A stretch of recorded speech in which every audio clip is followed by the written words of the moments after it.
Hi, the lesson plan I'm presenting today is developed for my 7th grade AC English Language Arts class.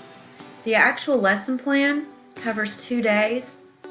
As you'll notice, we have day 1 and day 2. But I'm only going to focus on specific elements of this lesson plan. Now it's entitled Children's Poems Refashioned, and the objective of this lesson plan is to guide students to think critically about poetry, to write their own original poetry using a mentor text, and finally to convey their knowledge and insight by using digital media. And as you'll notice, under Materials Needed, the forms, websites, and examples that I reference, they're all linked there, as well as under the step-by-step procedures. And both days allow for a warm-up period for students to journal their thoughts with a specific prompt that I'll provide prior to class discussion. Journaling is very important. It enables them to process information and to physically write down on paper evidence of their comprehension, or to ask those questions that they may still need to be answered. So let's pick up on day 1. Let's look at the writing section of this lesson plan. I will be assigning nursery rhymes to my students. Now before I do this, we'll discuss nursery rhymes, the origin and the purpose. They originally were a form of a teaching tool for young children to learn about history. So they'll be assigned nursery rhymes such as Humpty Dumpty, Mary, Mary, Quite Contrary, all of those ones that they're very familiar with, but they probably don't know the origin, what's the history behind the lyrics. So they're going to be asked to write their own original poem using their assigned nursery rhyme as inspiration for theme and for content. But they also have to multitask because they're going to be modeling a mentor text. The mentor text they'll be modeling is something that we will have just covered in depth. It's Nikki Giovanni's poem entitled Choices. I'll pull that up because we're going to toggle back and forth. Here it is right here. She has a very unique style. Using a mentor text will be helpful for students as they write their own poems because it gives them something to, as they model, they learn to develop their craft.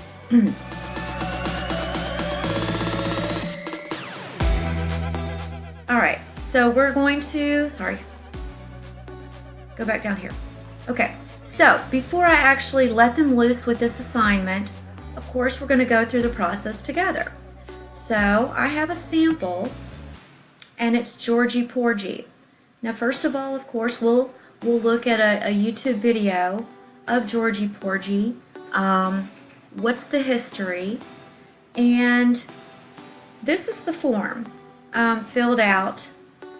So the assigned nursery rhyme is Georgie Porgy. On the theme, I'm going to ask students to wait until after they've written to determine what they think the theme is, because how can you know until you dissect your poem? So on the left-hand column are poem lyrics. So they're going to write their poems, write it as a couplet, a stanza, or in this case, one line of verse. Georgie Porgy, Puddin' and Pie. So after we've looked at the video and discussed it, there's a literal interpretation, and then what are our impressions as learners? Well, it's based on, most likely, George Villiers. He was the first Duke of Buckingham.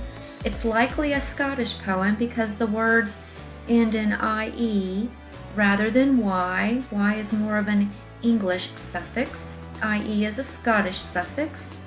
And then we find out from our history analysis that George Villiers was a playboy who, yeah, and he was probably somewhat sweet, and that's a play on words. So let's go back and look at our mentor text. Again, her style. If I can't do what I want to do, then my job is to not do what I don't want to do. It's not the same thing, but it's the best I can do. Well, how in the world are we going to take this one line and make it look like that mentor text? Well, we can focus on the end rhyme here, do, and we could say George Villiers the Sweet was a pretty boy treat. Or we can take it a step further. I really like this one better. When Georgie yearned for whom he wanted to earn, the Duke of Buckingham learned, it may be wrong, but it was his best, heartburn. And there's a pun. Okay, so you get the gist. Students will fill out their entire form, okay? And we'll do this together as a class, like I said. So they're going to complete theirs. Here is their blank form, okay? And they're going to complete this for homework. So when they come in on day 2, now we're going to take the writing assignment and we're going to use digital media to convey meaning. So this is where the big project comes in to play. Once again, I'll show examples of this. Students will have seen an example of a final product on day 1 because I actually had them journal about their feelings. Here's a digital media poem that I created based on The Road Not Taken. Well, once again, for reinforcement, we're going to look at another example of a final product before I dive in and show students what I expect them to do. This is the digital poem assignment and rubric.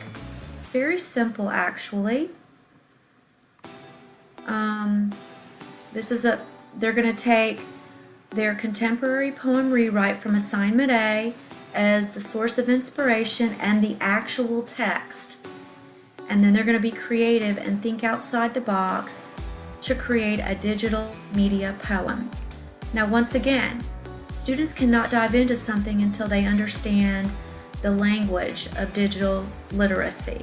So, of course, we'll take time to look at camera angles and positioning and things such as the narrative music, power relations, camera shots, and then we'll discuss the directions in depth so they know exactly what they're supposed to do, have a Q&A period, and I also, if we don't have time during that day, we'll do it the very next day. I'll walk them through the process of how I created mine. I happen to have used the site Powtoons, but there's so many sites out there. So the really cool thing about this assignment is, once again, with children's poems refashioned, students have the opportunity to write, to use mentor text, to create using digital media. There's so many layers upon layers for students in this lesson. And I hope that you enjoy this lesson plan as much as I know my class will. Thank you.